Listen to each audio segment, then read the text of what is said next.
In today's video, I'm going to teach you how to mention a role on Discord.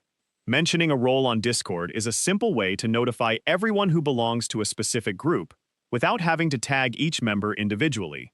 Whether you're making an announcement, notifying your moderators, or sending an update to a particular team, role mentions make communication much more efficient. In this tutorial, I'll show you how to mention a role and explain the permission that's required for role mentions to work. To get started, open Discord and navigate to the server where you want to mention a role. Then, open the text channel where you'd like to send your message. Click inside the message box so you're ready to start typing.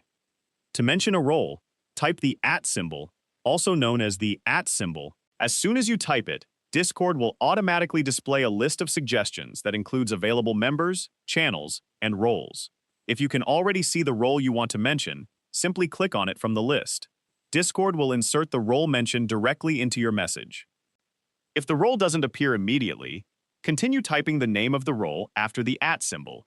As you type, Discord will narrow down the suggestions to match what you've entered. Once you see the correct role, click on it to add it to your message. After you've finished writing your message, press Enter to send it. If everything is configured correctly, everyone who belongs to that role will receive a notification that the role has been mentioned. However, if the role mentioned doesn't notify members, there's one important setting you should check.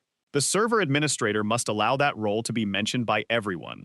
Without this permission, only administrators or users with the appropriate permissions may be able to mention the role successfully.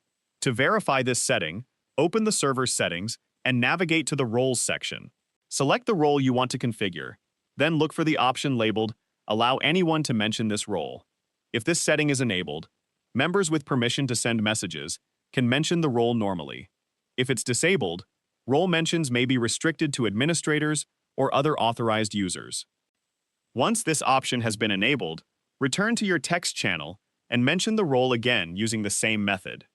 The notification should now work as expected for everyone assigned to that role. That's all there is to it. Mentioning roles is a quick and effective way to communicate with specific groups of people while keeping your Discord server organized and your announcements easy to manage. If you found this video helpful, let me know in the comments, give it a like, subscribe to the channel,